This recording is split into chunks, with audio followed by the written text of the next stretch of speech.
Bueno, vamos a hacer unos videos cortos sobre diferentes temas de entomología. Como estamos hablando de generalidades, es interesante saber sobre los sistemas de los insectos. Bueno, para comenzar podremos decir que los sistemas no estamos refiriendo tanto a la anatomía y fisiología de los insectos, permitiendo conocer los procesos por los cuales los hexápodos son las especies más exitosas de los ecosistemas terrestres. Pero no solo es observar la forma externa, sino comprender la forma de sobrevivir de estos organismos en el hábitat en general, en el cual se encuentran. De esta forma podemos entender un poco cómo es que se mueven, cómo respiran, cómo sobreviven, cómo excretan, cuáles las diferencias entre un organismo acuático contra uno terrestre, etcétera. Entonces estamos hablando de diferentes formas y puntos importantes. Si vemos la imagen que tenemos ahí, tenemos un ápide, un organismo y la morfología externa, y en la parte inferior tenemos al mismo, bueno, no será el mismo organismo, pero sí una imagen del mismo, con diferentes formas y estructuras que tienen, mostrando los diferentes sistemas. Bueno, los sistemas se pueden dividir en sistema circulatorio, respiratorio, digestivo, nervioso, reproductor, excretor y muscular. Bueno, para comenzar podemos ver que los organismos los podemos dividir en tres tagmas, hablando de hexápodos en particular, en cabeza, tórax y abdomen. La cabeza consta de 6 segmentos, el tórax de 3 y el abdomen dependiendo del grupo. Por ejemplo, en colémbola estamos hablando de 6 segmentos. En diplura estamos hablando de 11 antes de eclosionar y 10 una vez que eclosionan. En protura, 9 cuando son juveniles y 12 cuando son preadultos y adultos. El resto de los insectos van a presentar en general 10, 11, 8 o 7, dependiendo, incluso si son hembras o si son machos. Las hembras, de forma general, se va a observar un número inferior de segmentos abdominales con respecto a los adultos. Bueno, en la cabeza vamos a encontrar las antenas, apéndices orales, bucales, en el tórax los apéndices locomotores, ya sean los 3 pares de patas y o además las antenas. Y en el abdomen vamos a encontrar la parte reproductora, que ahorita vamos a hablar un poco más de ello. Bueno, como ya se mencioné, tenemos las alas y en la parte dorsal siempre vamos a observar el sistema circulatorio. Ahí es donde lo vamos a encontrar, ahí lo vamos a observar. Siempre que hagamos una disección en la parte dorsal es donde podemos encontrar y observar perfectamente el sistema circulatorio. En la parte lateral se van a encontrar unos alvéolos, unos agujeros, unos espacios por los cuales se puede llevar a cabo el intercambio gaseoso. De ahí se transforman en tráqueas y traqueolas. Este sistema recorre a todo el organismo y se ancla a los diferentes músculos, a los diferentes sistemas, diferentes procesos, diferente todo. Entonces, ese es el sistema respiratorio y siempre lo vamos a encontrar en la forma lateral donde se abren estos estigmas, excepto en aquellos organismos que no presenten estigmas, es decir, la difusión de estos gases lo van a llevar a través de la cutícula, que sería el caso de algunos colémbolos.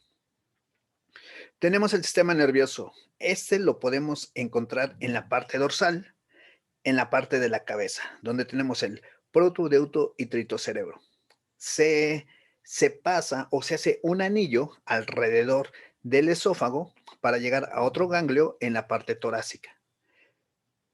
Um, y ya a partir de ahí, a todo lo largo del organismo vamos a encontrar diferentes ganglios, uno que corresponde a cada segmento o unos en ocasiones, dependiendo la especie o dependiendo el orden, se van a reducir, pero generalmente vamos a encontrar un ganglio y esta parte ya va a ser ventral, es decir, el sistema nervioso inicia en la parte dorsal y pasa hacia la parte ventral.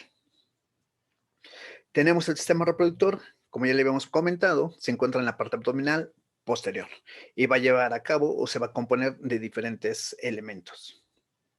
Tenemos el sistema excretor, que este es el que va o el encargado de sacar todas esas elementos que el cuerpo no necesita para sacarlo a la parte externa, que principalmente son desechos nitrogenados y siempre se va a llevar a cabo a través de los túbulos de Malpighi. Los túbulos de Malpighi es un elemento que también se encuentra en la parte del sistema digestivo. El sistema digestivo lo encontramos exactamente en la parte central, inicia con la boca y termina en el ano. Y entre los tres, el sistema digestivo lo dividimos en tres partes. La parte anterior, media y posterior. Donde inicia la parte posterior es donde se anclan los túbulos de Malpighi y se lleva a cabo la excreción de los diferentes elementos. Ahora, si hablamos ya de forma particular, podemos hablar del sistema muscular. Los músculos son análogos a los representados en los craneos, es decir, es muy parecido a lo que tenemos nosotros. Presenta una organización de filamentos gruesos, que sería la miosina, y delgados, que serían de actina. Los músculos se anclan en las zonas internas de la cutícula, principalmente de la epicutícula, llamadas apodemas. Si vemos la imagen inferior, podemos observar una imagen, una caricatura de la cutícula y cómo se encuentran estas depresiones o prolongaciones que se van a denominar apodemas. Y en estas partes es donde se va a anclar los músculos. Si vemos la imagen de junto, podemos observar perfectamente cómo los músculos se estrechan en ciertos puntos de la cutícula y ahí es donde se van a encontrar estos apodemas. Vemos la imagen de superior, tenemos las fibrillas musculares, cómo se pueden observar con un corte y una tinción muy particular. Y todos los músculos son de naturaleza estriada. También podemos encontrar diferentes paquetes musculares, es decir, todos estos músculos no se encuentran totalmente lisos y se van a estrechar en ciertos puntos, sino sino se encuentran en forma de paquetes. Estos paquetes se encuentran entre los diferentes segmentos y diferentes artejos, es decir, el músculo no corresponde a un segmento en particular o a un artejo en particular, sino el músculo nace en en una de estas áreas y termina en la siguiente área o dos más adelante, dependiendo la función o qué es lo que realice el organismo en ciertos momentos. En ciertos momentos nos referimos al volar, al caminar, al alimentarse, al reproducirse, etcétera. Y todo esto se logra una eficiencia muy versátil en el movimiento de cada una de sus partes.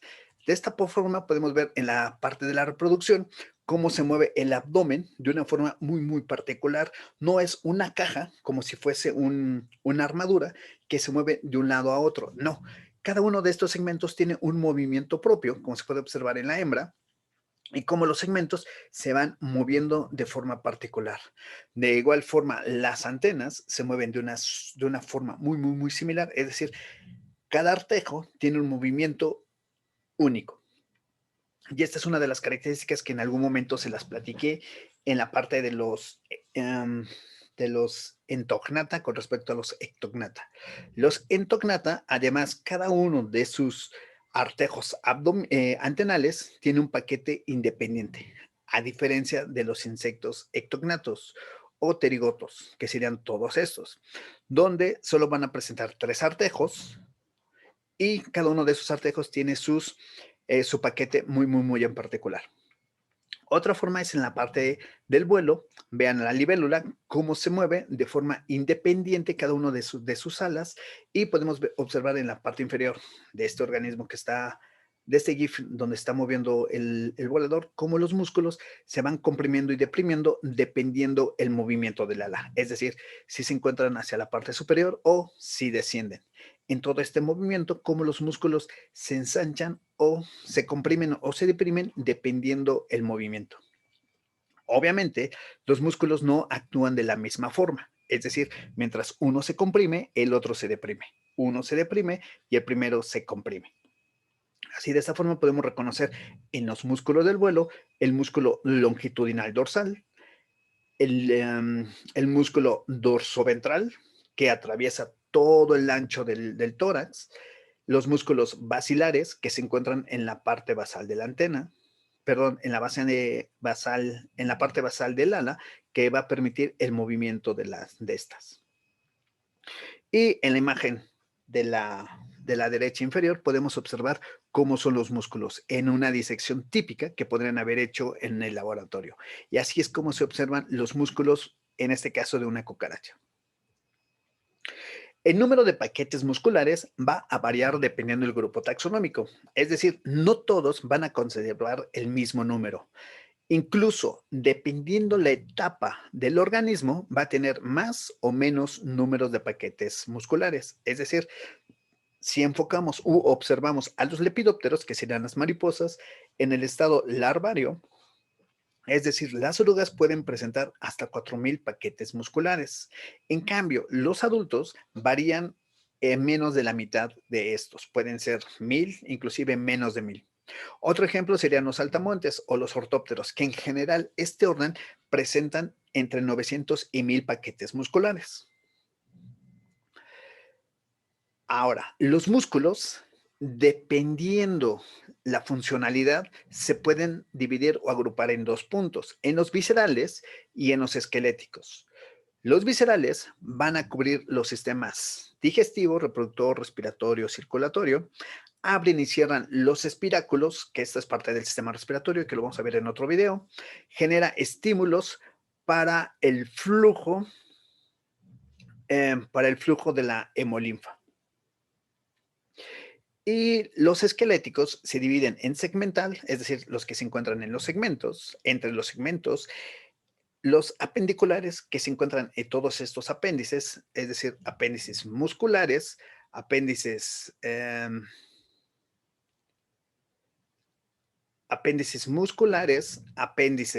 apendiculares que se encuentran entre las patas, entre los artejos de las antenas, los apéndices bucales, los apéndices locomotores, inclusive y el inicio de las alas y la parte del vuelo, que se dedica exclusivamente al movimiento de las alas. Y aquí podemos observar una disección y cómo estos músculos pueden mover los diferentes sistemas. En este caso, se está moviendo el sistema em, digestivo, en esa parte del crop o buche, cómo se mueve durante la digestión. Podemos observar los túbulos de Malpighi que están en color amarillo, la gran cantidad de grasa que tenía este organismo, y así es como se dan estos movimientos. Los músculos esqueléticos o segmentales, como ya lo hemos platicado, es donde los terguito, estanito y pleurito, que lo hemos platicado en algún otro momento, están conectados por bandas longitudinales, ventrales y una serie de músculos targolaterales. Vean la imagen, cada uno de estos paquetes se ve perfectamente ilustrado y vean cómo se mueven a lo largo del cuerpo. Y a pesar y que en la parte abdominal, en cada uno de estos segmentos, se puede observar un paquete exclusivo en la parte dorsal, la realidad es que se van anclando uno tras otro, uno tras otro. Es decir, tenemos en la parte anterior del paquete muscular que se encuentra en el segmento y la parte posterior termina en el segmento posterior. Y así de una forma continua, para que este movimiento sea independiente para realizar diferentes actividades. También está conectado con diferentes erguitos, esternitos y pleuritos. Otra vez, veamos la imagen y vean cómo estos músculos se van moviendo y pegando. Cómo se van formando en la parte anterior, que sería en la cabeza, cómo salen prácticamente de la parte superior de la misma hasta cada uno de los apéndices bucales. Algunos se encuentran en la parte posterior o en la parte dorsal de la cabeza, etcétera. Tenemos los apéndices o el esqueleto apendicular, es decir, los que están en los apéndices. Estos se encuentran entre los apéndices de las estructuras de las apéndices bucales, marchadores y antenales. Los músculos de las mandíbulas, de los masticadores, son paquetes muy fuertes, muy anchos y abarcan gran cantidad de los artejos. Vean cómo se encuentra la mandíbula y estos paquetes tan anchos. Obviamente tienen una fuerza tan imponente o tan impresionante para poder romper ciertas estructuras y por ello necesitan paquetes grandes y abarcan gran cantidad de el área de los artejos. Dependiendo el tipo de estructura oral, van a depender el número y la forma de estos paquetes. Entonces, esto hay que tenerlo muy bien en claro. En el caso de los apéndices marchadores, estos se anclan en el interior del segmento y otros se extienden hacia los artejos. Vean cómo se encuentra el músculo que se ancla en la parte dorsal del segmento y desciende el músculo hasta el trocánter. Hay otros que nacen en la coxa y se van hacia el trocánter. Otros del trocánter se mueven al fémur y así sucesivamente. Y vean cómo estos músculos, una vez más, nacen en un área y terminan en la otra. Y otra vez, para darles una mayor versatilidad al movimiento. Y esto me lleva a la parte del equilibrio. Vean, en el GIF, esta hormiga que se está moviendo siempre lo va a realizar en 3 puntos. Es decir, dos puntos del lado derecho están fijos al sustrato y uno del lado izquierdo. Y luego lo intercambian y caminan de forma triangular. Esto hace que los organismos comiencen a moverse de forma de zigzag. Y así es como se mueven estos organismos. Bueno, el abdomen y los largos miembros de los apéndices, estamos hablando de ellos, ayudan a la estabilidad mecánica. No solamente es esta forma que les platiqué, sino también el largo de los mismos. El largo del abdomen les van a permitir esta estabilidad para poderse desplazar en diferentes sustratos. En el caso de los múcidos, el control es mediante los ojos, antenas y balancines. Es decir, en general son los dípteros, pero los múcidos son aquellos organismos que mejor podemos observar, que serían nuestras moscas caseras. Además de que van a presentar órganos campaniformes, principalmente en las antenas, en la parte anterior de la cabeza y en los balancines en gran medida. Como podemos ver la imagen superior derecha, tenemos el dorso de un díptero, cómo salen las alas y en la parte posterior estos balancines. En el caso de los odonatos, el control del equilibrio, además de todo esto que hemos mencionado, se lleva también a través de los ojos, que son muy grandes, los ocelos, que son muy, muy receptivos, y esto lo vamos a hablar más adelante en el sistema nervioso, las sedas táctiles que se encuentran en la cabeza. Entonces, todo este conjunto es muy importante para el equilibrio. Cada uno de estos organismos en particular que les mostré son muy, muy, muy importantes, pero de igual forma, dependiendo el orden, el género, inclusive la especie, puede presentar sus propias características. Para el equilibrio, y no solamente el equilibrio, sino cómo nos podemos encontrar pegados sobre las ventanas, en los muros, en espacios muy, muy particulares, inclusive en los techos. ¿Qué es o cómo le hacen los organismos? Pues para ello van a presentar diferentes órganos adhesivos, es decir, son expansiones tarsales o sedas especializadas con secreciones capaces de soportar la tensión muscular. Si vemos la imagen inferior, podemos ver las patas de un escarabajo y cómo los tarsos se ensanchan formando algunas almohadillas y estas se llenan de sedas. Estas sedas son las que van a permitir esa adhesión a diferentes sustratos. Esta es una de las tantas estrategias que existen. Eh, Vean, en las cucarachas se encuentran entre las uñas, en los escarabajos por fuera, en la parte externa de las uñas, en otro tipo de escarabajos, como es el caso de la imagen que estábamos viendo, se encuentran en el tarso 4 o 5, dependiendo. En los dípteros se encuentran por debajo de las uñas tarsales. Pero no solamente eso, sino también se van a presentar diferentes estructuras entre las uñas, estructuras hialinas que reciben el nombre de areolo. Estos areolos también forman vacíos, como si fuesen bombas de agua, con lo que se pueden pegar a diferentes elementos. Esa imagen que están viendo es la pata de un fásmido, un insecto palo, que es muy peculiar encontrar este tipo de estructuras. En otros organismos, por ejemplo, en algunos múcidos, por debajo de las uñas, entre y por debajo de las uñas, se encuentran unas estructuras también hialinas.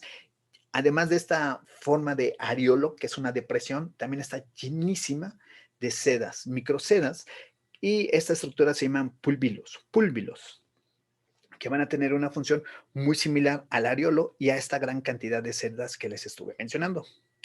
Además, nosotros podemos encontrar diferentes organismos que saltan. Ya les llamemos sifonáptera o pulgas, ya les llamemos ortópteros o saltamontes, chapulines, grillos, etcétera. Entonces, cuando hablamos de ortópteros, estamos hablando que son músculos que se expanden en el fémur. De hecho, una de las características de los ortópteros es que el fémur está ensanchado y esto le permite generar energía para poder saltar, despegarse del sustrato y moverse. Pero en el caso de los sifonaptera no ocurre de esta forma, es decir, de las pulgas, no ocurre de esta forma. En ellos hay una almohadilla en la base de las coxas que se llena de resilina. Resilina es una proteína generadora de energía, más bien almacenadora de energía, que la utilizan para poder despegarse del sustrato. Es otra estrategia de cómo saltar. Entonces tenemos estas dos estrategias. De aquí nos pasamos a los músculos esqueléticos, que serían del vuelo. En este caso, las alas se encuentran en el meso y en el metatórax. Ya le hemos platicado en algún otro momento. El movimiento está controlado por los músculos del tórax. En el caso de y tenemos dos tipos de músculos directos e indirectos. Los directos son los que se adhieren a las alas, es decir, el músculo basilar. Y los indirectos no están adheridos a las alas, pero modifican el tórax, que serían los músculos dorsoventrales, que ya lo estuvimos platicando en algún momento, así como el músculo longitudinal dorsal. Entonces, estos tres músculos son los que permiten el movimiento de las alas, como ya lo habíamos explicado 2 o 3 diapositivas anteriores a esta, y vemos cómo es un movimiento, como se encuentra en el GIF del lado inferior derecho. Además, vemos a este coccinellide cómo extiende las alas y puede alzar el vuelo. Ok, el vuelo lo podemos dividir de dos tipos, o más bien podemos encontrar dos formas para que vuelen los organismos. Uno que es de tipo neurogénico y el otro que es de tipo miogénico. En el primero, los insectos grandes y alas grandes, es decir, muy parecidos a las libélulas, o más bien, este tipo de vuelo y de sistema de vuelo lo presentan peculiarmente las libélulas. El músculo está adherido a la base de las alas y la velocidad la realizan las neuronas motoras. Es decir, es un sistema que necesita del sistema nervioso para poderse realizar. Es decir, es de tipo neurogénico. Y tenemos la misma idea, tenemos los músculos basilares o los que se encuentran en la base de las antenas, los músculos dorsoventrales que se encuentran en el tórax y los músculos longitudinales, que serían los tres principales. Cuando el músculo dorsal se expande, el basilar se contrae y de esta forma es como se realiza el vuelo. El segundo tipo es el que se encuentran en insectos pequeños, de alas pequeñas, principalmente los dípteros. En este caso, los músculos se encuentran adheridos a un gran tórax. Si ustedes se fijan, la mayoría de los dípteros tienen un músculo presentan unos tórax muy grandes y el abdomen es muy pequeño en comparación al tórax, obviamente. De hecho, existen moscas que prácticamente es un tórax con ojos. Bueno, los músculos reaccionan al ser tensados por la contracción muscular. En este caso, el sistema es totalmente diferente. En este caso, son los mismos músculos y el sistema nervioso periférico el que reacciona de forma inmediata. También por ello es que es muy difícil tratar de agarrar a estos organismos. De hecho, ustedes han visto, tratan de agarrar una mosca y cuesta un poco más de trabajo en comparación a otros organismos. De hecho, no es tan fácil cazarlos ni con una red. Necesitamos ser un poco más especialistas para agarrar estos organismos. Y vean, en la imagen podemos ver que los músculos basilares prácticamente no existen. De hecho, ni se ilustran. Simplemente es el músculo dorsoventral y los músculos longitudinales, que es de hecho este segundo, tenemos un paquete muchísimo más grande, por eso es el volumen de este tórax, el cual hace que el ala suba o baje dependiendo el movimiento, pero aquí ya es muy diferente. Aquí estamos hablando del tórax. En el primer caso, estamos hablando del sistema nervioso, es decir, ven, analizan y se mueven. En el segundo caso, se mueven, analizan y al final, si bien les va, observan. Bueno, este sería el primer video que hablamos sobre los sistemas. Con esto vamos a iniciar todos estos pequeños videos. Bueno, videos, por la información que estamos dando, se debe dar un poco más, pero este es el primero que vamos a realizar. Bueno, hasta aquí le dejamos y nos vemos en el siguiente. Saludos.